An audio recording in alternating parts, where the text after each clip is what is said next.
음악이 영화를 만났을 때 진행의 JR입니다.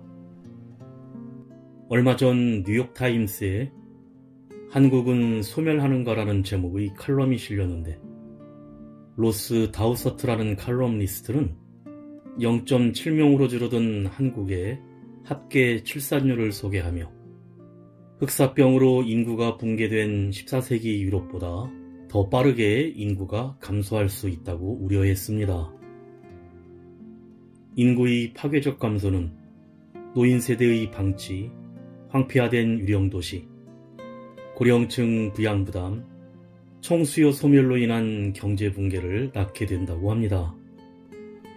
혼인율이 하락하고 출산을 기피하는 이유는 경력 단절이 두려워서, 교육비가 많이 들어서, 집값이 비싸서, 경쟁만 있는 한국 사회에 아기가 태어나면 불행할 것 같아서 등이고, 더 나아가 페미니스트들은 가부장제에 반발하고 남성 청년들은 사이버상에서 게임 등 인터넷의 더 큰 유희를 느끼기도 합니다.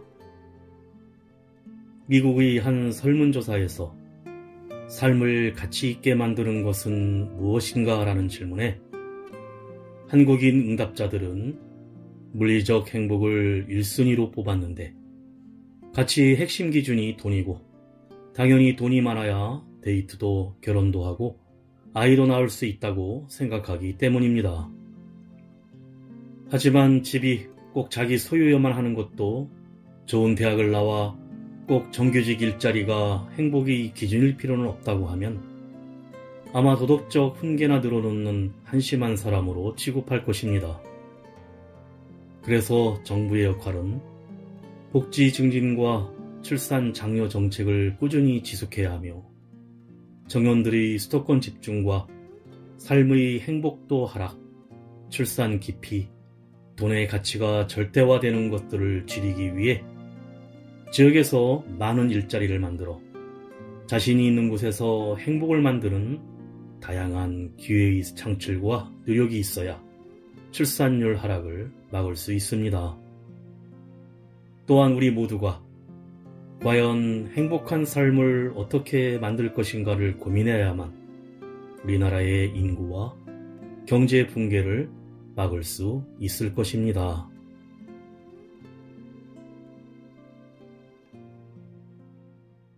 음악이 영화를 만났을 때 오늘 소개해드릴 영화는 지난 9월에 디즈니 플러스를 통해 공개되었던 6부작 한국 드라마 한강입니다. 한두진을 필두로 한 한강경찰대는 좌초된 유람선에서 수상한 작업을 벌이던 고기석을 쫓다 한강에서 펼쳐지는 범죄에는 고기석과 경인 리버 크루즈 그리고 한때 가족과도 같았던 백철이 관련이 있다는 것을 알게 됩니다. 한강경찰대는 범죄의 소용돌이에 휘말린 한강과 시민들을 지키고 과연 이들을 소탕할 수 있을 것인지 그 활약상이 펼쳐집니다. 먼저 가수 임영웅이 부르는 김종국의 노래 한 남자 듣고 영화 이야기 시작합니다.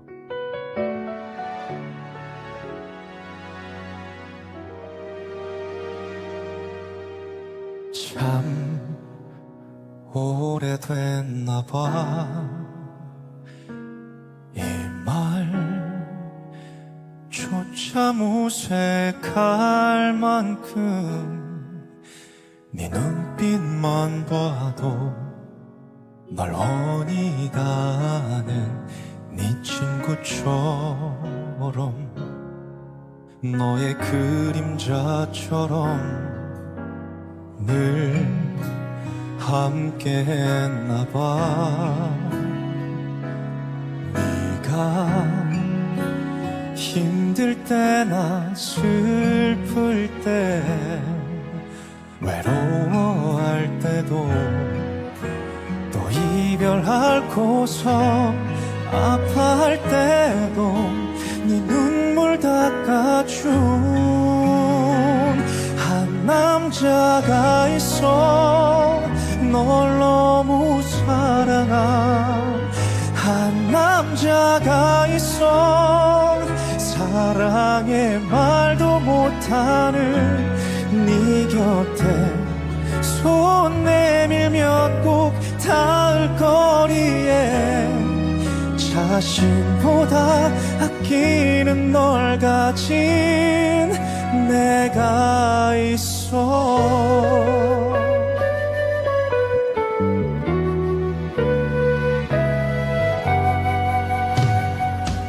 너를 웃게 하는 일 오직 그것만 생각하고 언제 어디서나 너를 바라보고 널 그리워하고 네 걱정만 하는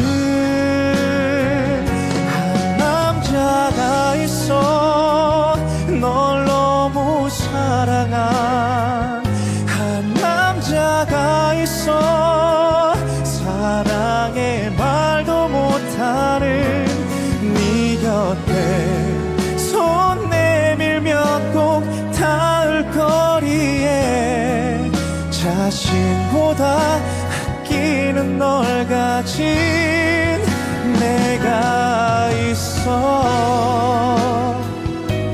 1000번쯤 삼키고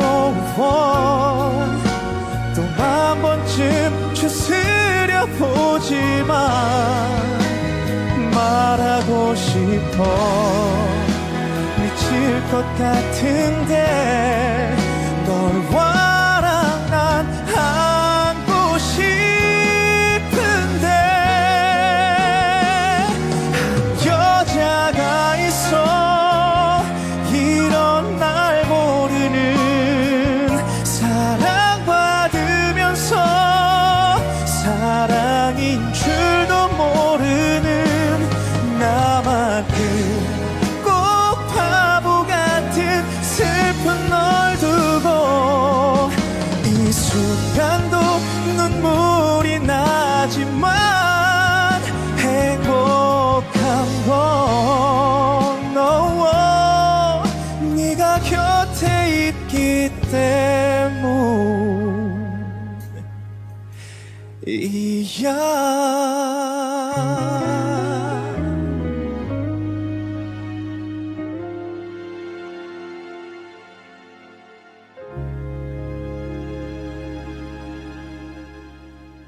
서울의 한강공원에서 가족들과 연인들이 한가롭게 여가를 즐기고 유람선이 한강을 가로질러 운행하는 모습으로 드라마가 시작됩니다. 이때 유람선에서 검은 복면을 한 자들이 권총을 천장에 난사하며 승객들을 위협하여 인질로 잡고 조타실로 올라가 선장에게 총을 겨누어 배가 멈춰섭니다. 곧이어 경찰 특공대 스와트가 헬기로 출동을 하고 곧바로 테러 진압작전에 들어가는데 조타실까지 장악한 경찰 특공대가 테러 진압을 클리어합니다. 이는 서울시장과 경찰대장 그리고 유람선 회장이 참석한 가운데 이루어진 합동훈련이었습니다. 그 와중에 두지는 테러범 역할이었는데 훈련이 끝났음에도 잡히질 않고 격투를 벌이며 스와트와 시비가 붙어 연막탄과 신호탄까지 떨어지는 난리가 나는데 거기에 한강 개발사업 중단하라는 어촌계장의 선박 시위까지 벌어집니다. 행사장은 뒤죽박죽되고 두지는 한강경찰대장 도원일에게 질책을 받고 이춘석 경위와 후배 김지수는 밤섬에서 쓰레기 청소를 하는데 그때 위험하게 요트를 몰고 가는 경인 리버크루즈 고기석 이사를 막아세우고 배에 올라타는데 여러 명의 여자들과 선상 술 파티로 음주운전을 하고 있었고 두지는 경고와 함께 범칙금 고지서를 발부하며 열쇠를 몰래 가져와 버립니다. 얼마 후 경인 리버크루즈 회장이자 고기석의 삼촌 황만대는 서울시장 국회의원과의 술자리에서 한강 관련 사업에 대한 로비를 하며 금 두꺼비를 상납합니다. 한편 테러 진압 사건으로 한강 경찰대원들 모두가 특별 잠수 훈련을 하는데 홍일점 도나이가 두진에게 그린라이트를 날리고 후배 지수는 그런 나이를 속으로 좋아합니다. 다음날 한강의 바지선 위에서 바닥을 포크레인으로 퍼내며 작업을 하고 있는 백철과 일행은 경인 리버크루즈의 유람선 항로의 수심을 깊게 파는 작업을 하고 있었고 800명 정원의 1500톤급 리버 페리오가 운항을 시작하게 되었습니다. 경인 아라뱃길의 서해에서 동작대교까지 운행을 하는데 그때 경인 리버크루즈 고이사가 깊이를 알 수 없는 뱃길로 가자고 우기는 바람에 그만 유람선이 좌초되고 마는 사고를 일으킵니다. 가수 아이유가 부릅니다. 조덕배의 노래 나의 옛날 이야기.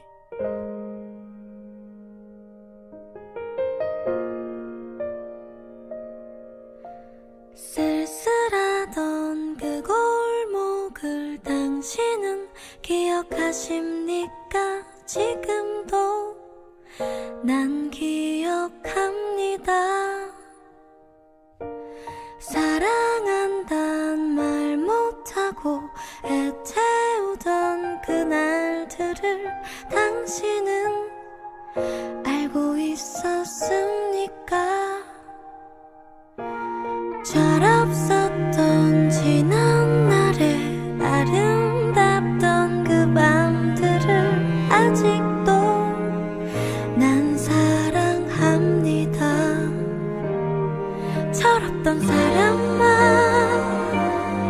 그대는 나의 모든 것을 하스려 하나. 무정한 사람아, 수줍어서 말 못했나?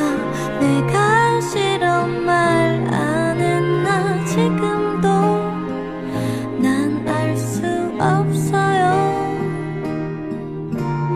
이 노래를 듣는다면 나에게로 와주오 그대여. 난 기다립니다.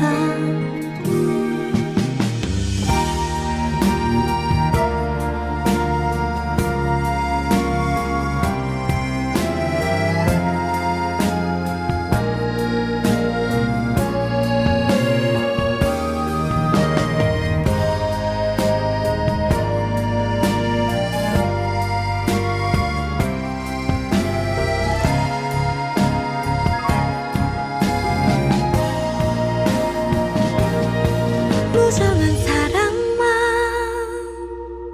이 밤도 나의 모든 것을 아스려 하나. 철없던 사람아, 오늘 밤도 내일 밤도 그리고 그 다음 밤도 영원히 난 기다립니다.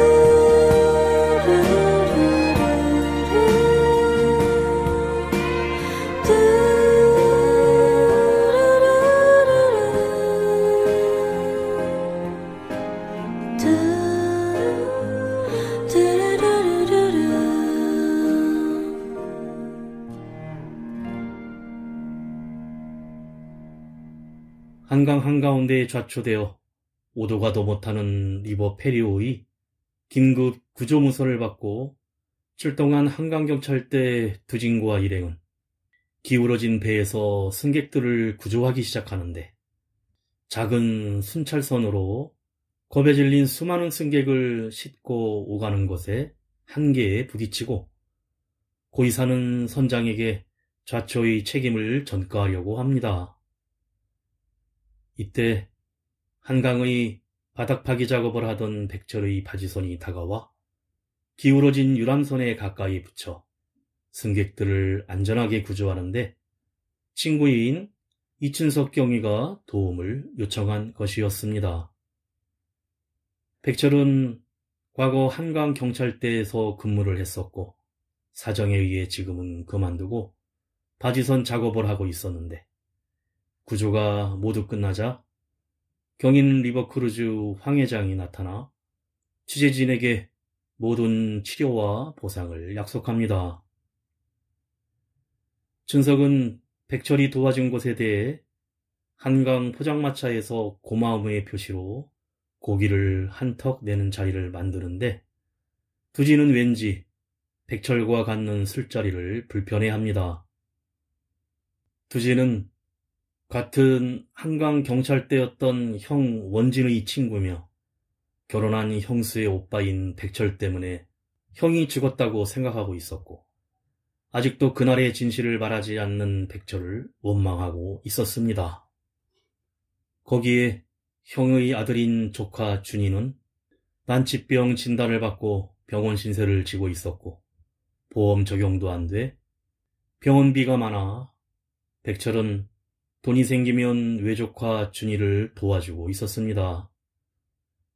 그 시각 고이사는 점쟁이를 찾아가 사고 수습에 대해 조언을 듣는데 한강 유람선 사고 여파로 서울시장이 황 회장의 전화도 피하자 황 회장이 고이사에게 이 사고를 잘 마무리하라고 윽박지르자 부하들이 유람선 선장을 폭행하고 숨지게 한강에 수장시킵니다.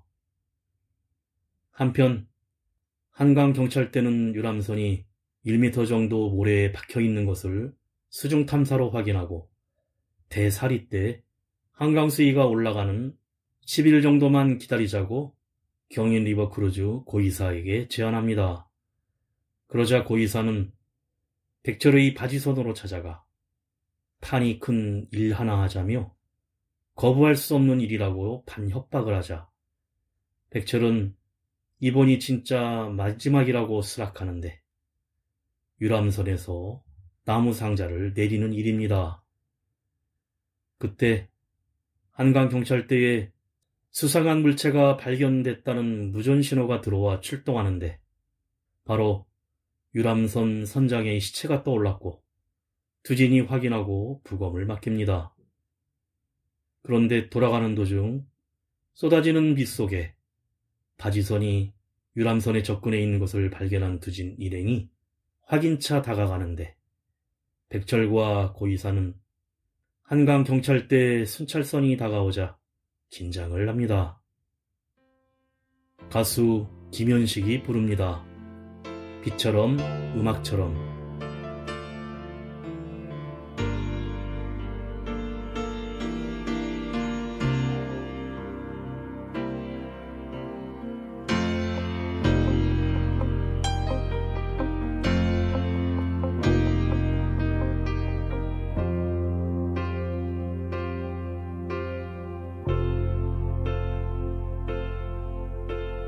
비가 내리고 음악이 흐르면 난 당신을 생각해요.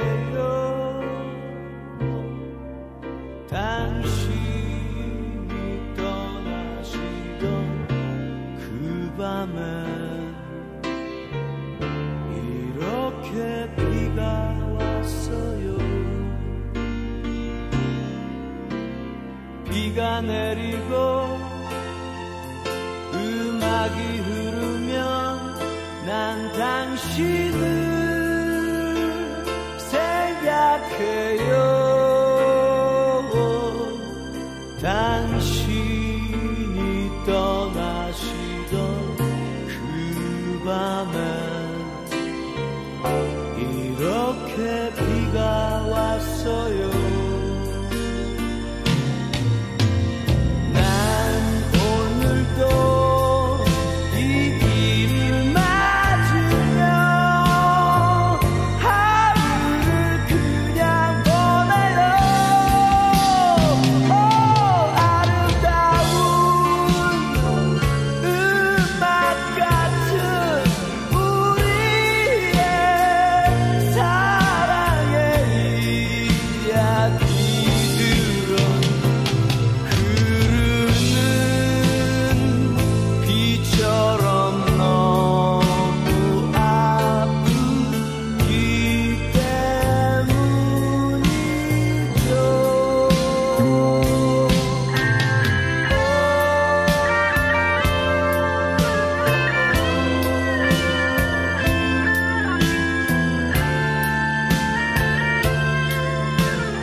이렇게 아픈 비가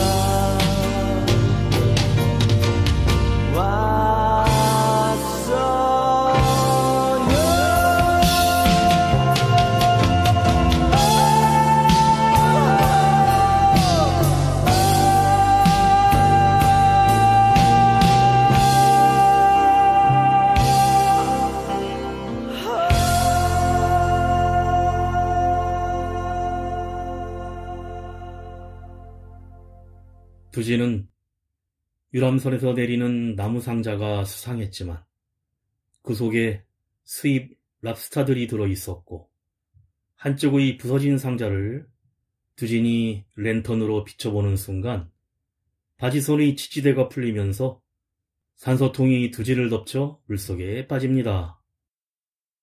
그 나무 상자에는 불법으로 재련해서 만든 금괴가 들어있었고 위기를 모면한 백철과 고이사는 다음날 ATV 여러 대에 금괴를 나눠 싣고 자기들이 준비한 한강 주변 아지트로 떠납니다. 두지는 다시 백철의 바지선으로 찾아가 쌓여있는 나무 상자에 랍스타들이 그대로 들어있는 것과 어디론가 떠난 바퀴 자국을 확인하고 ATV를 타고 쫓아가기 시작합니다. 하지만 비밀 아지트는 철문으로 막힌 곳이어서 찾지 못하고 돌아가는데 그곳에서 백철 일행을 처리하려다가 금괴 숫자를 확인하던 고이사는 유람선에서 내릴 때 한 박스가 물속에 떨어진 것을 알게 되고 백철이 보험이라면서 나머지 금괴를 가져다주는 조건으로 자신들만 행동하겠다고 합니다. 한편 밀수 정보를 받고 국제 밀수 단속반 팀장 정찬이 출동해서 한 고깃배를 수색하는데 소득이 없자 선장을 목욕탕까지 쫓아가서 협박을 해 팔미도 선착장에 들렸단 자백을 받는데 추적 중이던 이버페리오 선장이 죽음으로 발견됐다는 전화를 받고 급히 출동을 합니다. 그 시각 백철의 바지선을 조사하던 두지는 사업자 등록증이 2개이고 팔미도로 주소가 등록된 것을 확인하고 나무 상자와 무슨 관련이 있을 거란 추리를 합니다. 황 회장은 한강 퍼스트시티 사업권을 인수하고 본격적으로 한강 개발에 뛰어드는데 그 막대한 자금을 조달하기 위해 빨리 금괴를 현금화해야 합니다.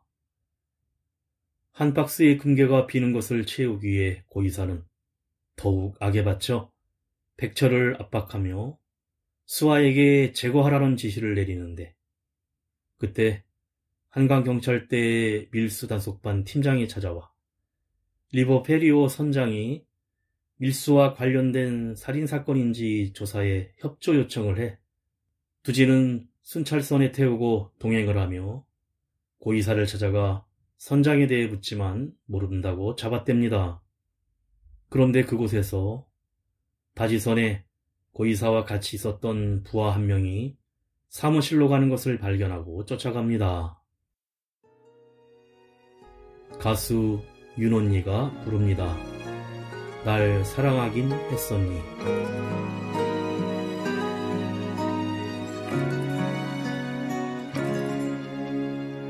오늘같이 또 보고 싶을 땐 나는 어떻게 해야 하니. 너의 흔적을 또다시 꺼내고 혼자 울곤 해. 매일같이 널 지워보려 해. 아직 널 사랑하고 있는데 넌 이미 다 잊은 거니. 어떻게 넌 그리 쉬운 거니.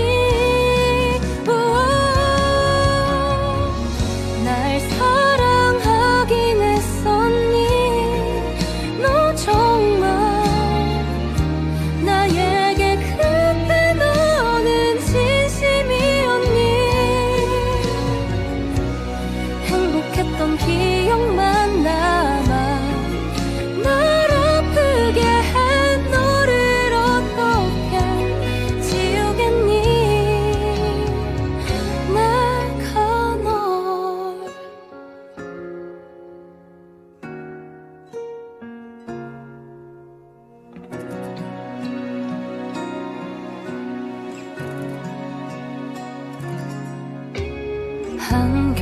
한결같았던 너였었는데 다시 널 느낄 수는 없겠지. 내 맘에 다 그대로인데 잠시도 널 잊고 살 수 없어. 날 사랑하긴 했었니. 너 정말 나에게 그때 너는 진심이었니. 행복했던 기억만 남아 날 아프게 한 너를 어떻게 지우겠니. 내가 널 잠들지도 못하고서 널 그리워해. 심란한 마음이 너만 찾아 어떻게 해야 돼.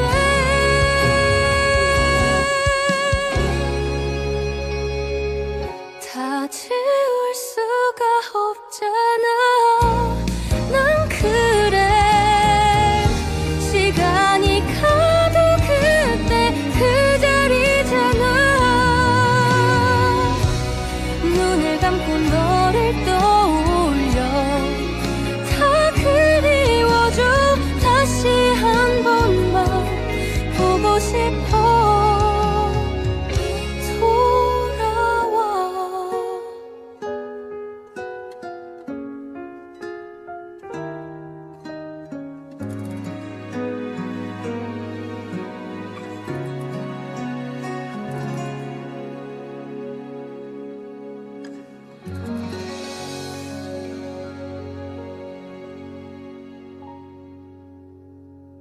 고이사 사무실로 두진이 쫓아들어가지만 부하가 숨어버려 허탕을 치고 돌아가자 고이사는 사무실에 다시 오지 말라며 부하를 구타합니다.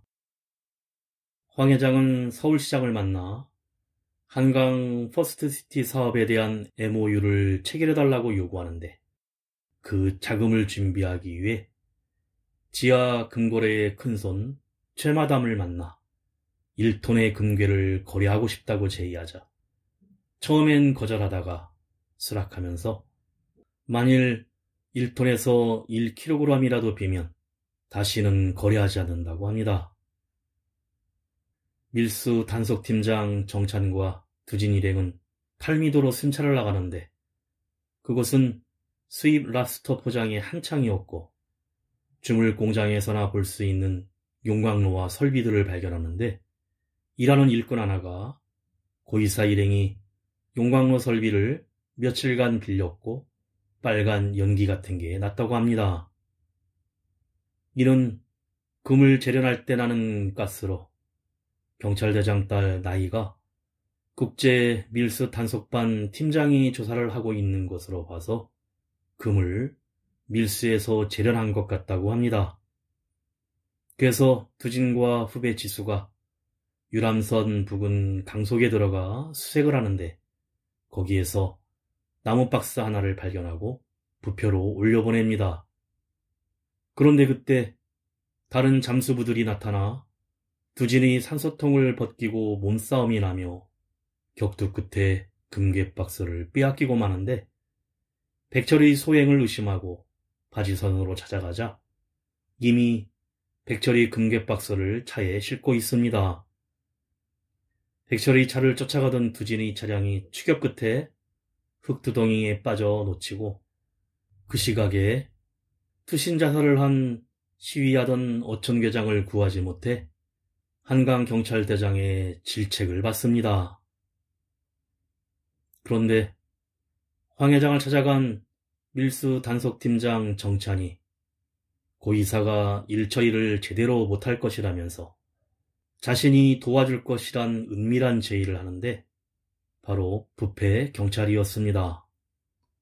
황 회장도 금괴 박스가 비는 것을 알고 고이사를 구타하며 질책을 하자 항상 삼촌의 강박에 시달리던 고이사는 부하들에게 백철의 여동생과 조카를 병원에서 납치하려다 실패하자 백철의 여동생인 은숙, 즉 두진의 형수 집에까지 찾아와 마침 도착한 두진과 춘석의 도움으로 격투 끝에 형수는 무사했지만 조카 준이가 그만 납치되고 맙니다.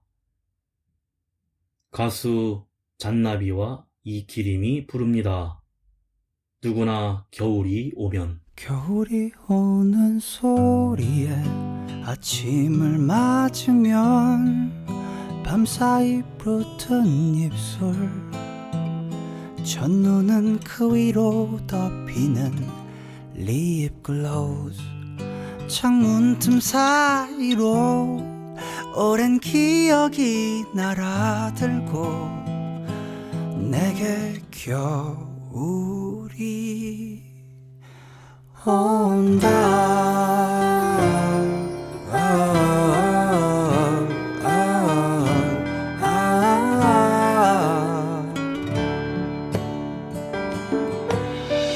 누구나 겨울이 오면 가슴 한켠에 숨어 있던 따스한 기억을 품고 얼어붙은 맘을 녹이곤 하죠. 겨울이 오면 서둘러 찾은 저녁은 유난히 고요해. 지나간 이야기들 나지막히 흐르는 거리에 기억은 눈처럼 그 위로 거닐 때가 따스해. 내게 겨울이 온다.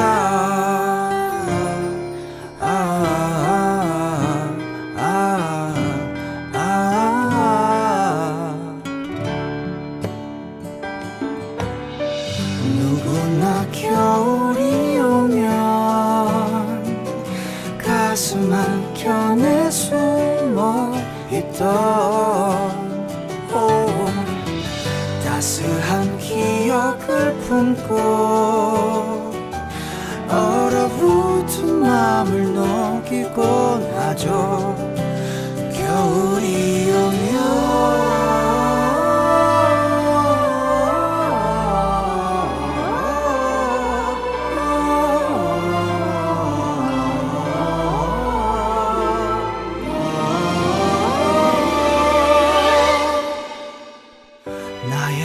지난 겨울은 봄이 오기만을 기다린 시간. 이젠 그 누구나처럼 얼어붙은 맘을 녹일 수 있게 해. 겨울이 온다.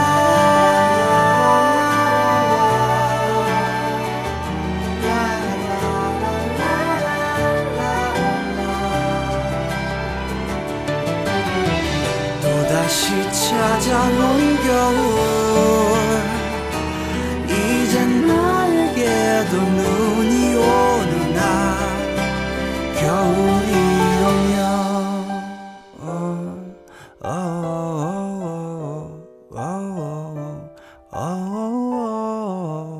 조카 준이가 납치되자 두진은 조카를 무사히 구하기 위해 고이사를 찾아가려 하지만 형수 은숙이 오빠가 준이의 병원비로 많은 돈을 도와줬는데 아마 나쁜 일에 관련된 것 같다고 하자 먼저 백철을 찾으러 갑니다. 그 시각 백철은 인연인 효선의 한강 포차 식당에 숨어 있었고 고이사가 전화로 준이의 납치 사실을 알리며 빨리 금괴를 가지고 오라고 협박하는데 우연히 효선의 식당으로 찾아온 나이를 기절시키고 금괴를 넣어둔 차가 있는 곳으로 갑니다. 하지만 미리 와 있던 두진과 서로 싸움이 붙자 이를 말리는 춘석의 중재로 서로 대화를 나누는데 두진의 형이 사망했을 때의 진실을 털어놓습니다.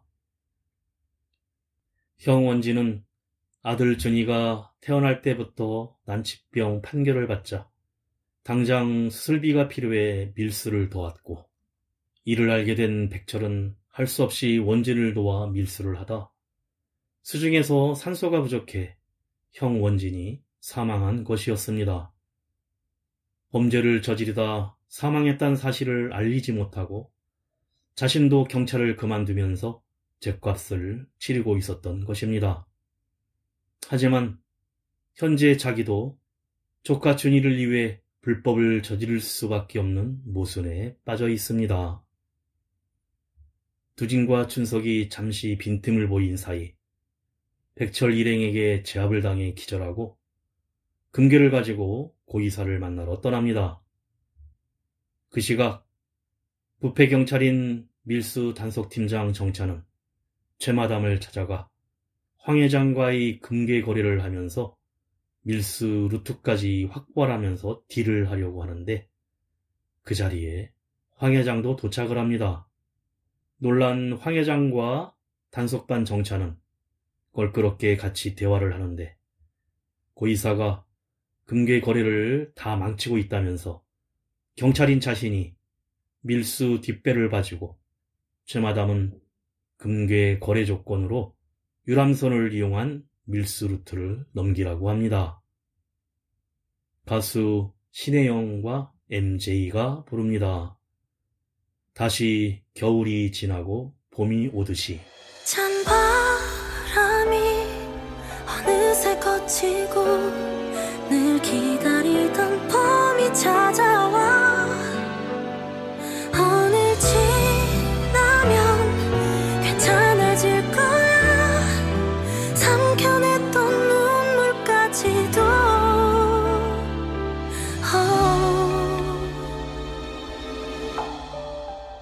처음이라 그래 많이 서툴렀던 거야 힘겹게 꺼내 보였던 말은 웃음 너무 늦어버린 거겠지 어쩌면 우리 미안한 일들 뿐인데 챙겨주지 못해 이젠 외면받았던 지난 내 외로움 이제서야 느껴 아쉬움이 널 비춘 날들 그리움이 또 멈춘 시간들 목소리를 듣고 싶을까봐 술도 안 마셔 네 소식 보일 때면 눈을 꼭 감았어 추스리지 못한 채 멀리 와버렸잖아 나 어떤 날에 넌 예쁜 봄이었단 말야 모든 게 안쓰러 쌓이는 죄책감 답답해 차라리 이 겨울 다 없어졌으면 이젠 우리 아직 그대로인가요 아님 지나버린 시간 속에 잊혀졌나요 마음이 앞서서 멈출 수가 없어서 다시 이렇게 봄을 기다려요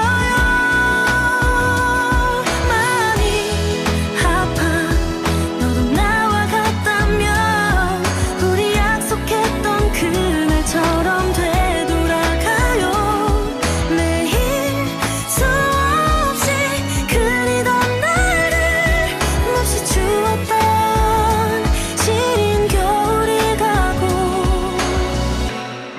봄이 와요 크고 작은 둘만의 약속들 다 녹여주던 포근했던 밤 볼품없는 날 행복으로 감싸준 그 봄 서로 다치지 않는 만큼 멀어져서 더 아픈 시간들 사랑에 지친 채로 뱉어냈던 침묵 가시 박힌 질문 그 대답 자신 없어 난 못해 나 아닌 것들로 빈자리 채울까봐 소중했던 날들 생각하면 아직 애틋해 똑같은 이유로 또 망설일 거야 메말라 시든 꽃처럼 다시 피어날 수 없을 테니까 우리 아직 그대로인가요 아님 지나버린 시간 속에 잊혀졌나요 마음이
고기석 이사는 금괴를 포장하며 마무리 작업을 하는데 백철이 나머지만 가져오면 1톤을 채우게 되어 거래가 잘 성사되며 자신의 입지가 높아질 것을 기대합니다.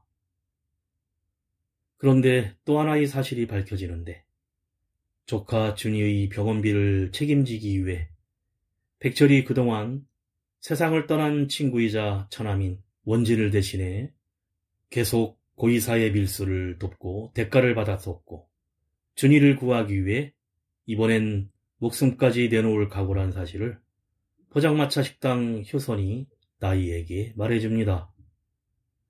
그 시각 금괴 포장장소에 도착한 백철은 조카 준이가 무사한 것을 확인하고 먼저 내보내달라고 하지만 후환을 없애려는 고이사와 부하들이 집단으로 달려들어 싸움이 일어나고 그때 뒤쫓아온 두진 일행이 차를 몰고 돌진해 같이 합류해서 서로 엉키고 설키며 난리가 납니다.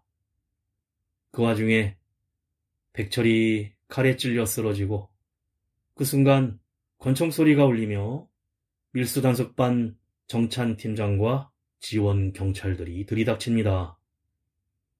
숨어있던 준이는 무사히 구출되고 백철은 응급차에 후송되는데 체포된 고이사를 정찬팀장이 연행해서 차에 태우자 뭔가 낌새를 알아차린 두진이 같이 동행을 하자 부패경찰 정찬은 권총을 들이대는데 고이사도 죽이고 두진도 죽이려는 것입니다. 두진이 좁은 차 안에서 격투를 벌이다 차량이 전복되어 불이 나자 그 틈에 고이사가 부패경찰 정찬을 죽이고 금괴 가방을 들고 도망치고 두진은 경인 리버크루즈의 출입증을 발견하고 쫓아갑니다. 삼촌인 황 회장이 자신을 버렸다는 사실에 경악한 고이사는 엘리베이터 안에서 황 회장을 칼로 찌르고 권총으로 쏴버리는데 최마담을 혼자 만나러 간 경인 크루즈 사옥에 한강 경찰대장이 총 지원 명령을 내립니다. 최마담과 수하들이 기다리던 사옥에 경찰이 출동했다는 사실을 안 최마담은 더 이상의 거래는 없다며 신속히 빠져나가고 고이사도 금괴 가방을 들고 뒷문으로 빠져나가 보트를 타고 한강으로 도망칩니다. 보트를 타고 쫓던 두진은 보트 위에서 고이사와 격투를 벌이다 물에 빠지고 마는데 그동안 수영을 하지 않던 춘석이 뛰어들어 두진을 구해줍니다. 사건이 모두 수습되고 백철과 형 원진의 범죄 사실이 세상에 알려지지만 춘석, 두진, 지수 세 사람은 1계급 특진 포상을 받고 정복을 입은 채 순찰선을 타고 한강에 출동하면서 드라마가 끝이 납니다.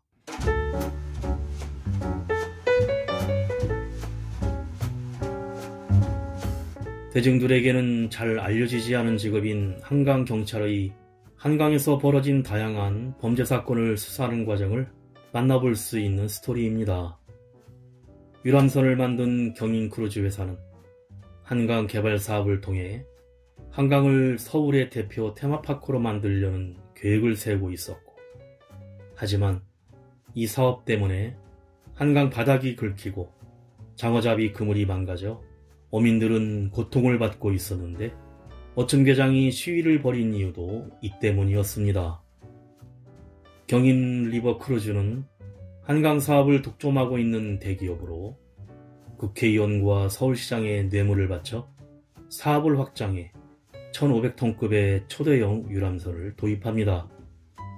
하지만 운행하는 첫날 유람선이 바닥에 부딪히며 기울어지고 모래바닥에 착초되면서 모든 불법한 경인 리버크루즈의 행위들이 드러나고 그와 관련된 밀수범죄, 부패경찰, 불법 금괴 거래까지 베일에 쌓였던 사건들이 밝혀지기 시작합니다. 그런데 목숨까지 잃어가면서 지키고자 했던 가치가 과연 옳은 것이었는지 돈이라는 물질 만능주의가 범죄 행위를 정당화할 수는 없기에 결국에 죄에 대한 대가를 치른 결말로 끝이 나면서 한강을 배경으로 각종 입건과 범죄에 연루된 업체의 음모를 파헤치는 한강경찰대의 경사 한두진의 고군분투를 그린 코믹 범죄 수사물은 90년, 2000년대에 주류를 이루었던 TV 수사 드라마의 틀을 벗어나지 못했다는 한계를 보여주고 있습니다. 음악이 영화를 만났을 때 오늘 소개해드린 디즈니 플러스 한국 드라마 한강이었는데요. 능력 있는 배우들을 대거 투입했지만 이들이 지닌 강점을 제대로 활용하지 못한 점 또한 한강이 드러낸 한계 중 하나인데, 두진과 대립하는 메인 빌런 고기석은 연신 분노를 쏟아낼 뿐 그 이상의 것을 보여주지 못했고, 그저 집어던지고 화만 내는 식의 구성은 입체적인 성격의 악당이 주류를 이루는 요즘 빌런의 모습을 보기 어려웠습니다. 그래서 몰입감 있는 이야기를 찾아볼 수 없는 무미건조한 작품이 되고 말았는데, 설익은 기획과 부족한 완성도는 앞으로의 디즈니 플러스 드라마에 대한 기대감을 낮추고 있습니다. 마지막으로 가수 산울림의 노래 안녕을 연속으로 가수 김푸름의 노래로 함께 들으며 인사드립니다. 지금까지 JR이었습니다. 오늘도 인생을 영화처럼.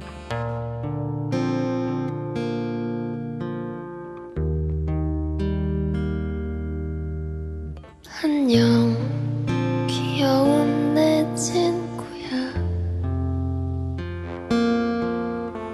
멀리 뱃고동이 울리면 네가 울어주렴. 아무도 모르게 모두가 잠든 밤에 혼자서 안녕 내 작은 사랑아. 멀리 별들이 빛나면 네가 얘기하렴. 아무도 모르게 모두가 잠든 밤에 혼자서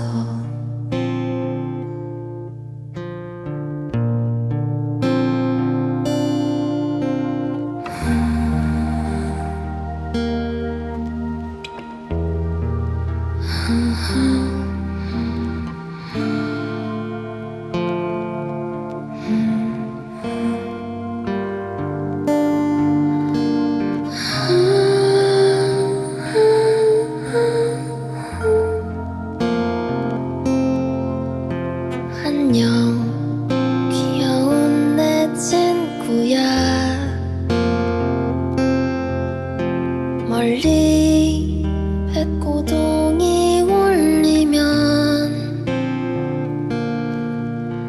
네가 울어주렴. 아무도 모르게 모두가 잠든 밤에 혼자서 안녕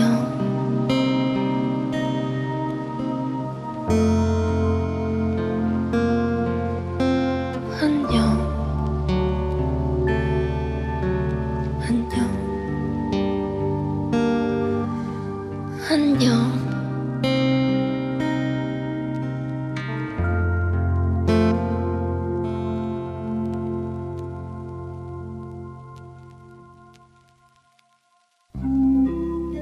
안녕.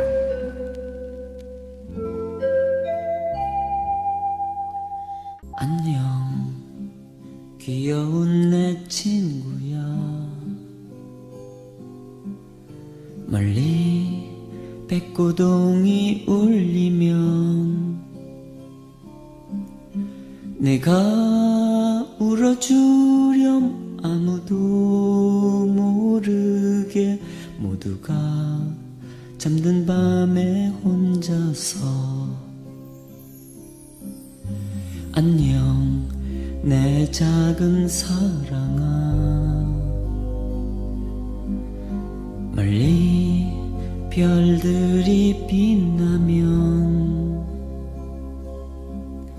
내가 얘기하렴 아무도 모르게 울면서 멀리 멀리 갔다고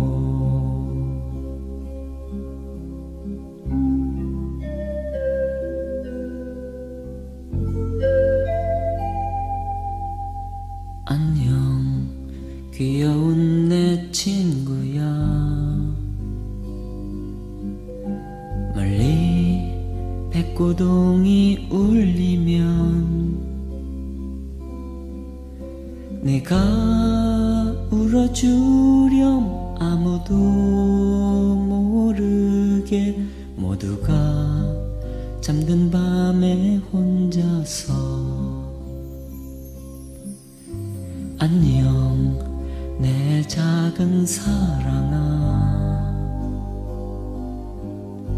멀리 별들이 빛나면 내가 얘기하렴 아무도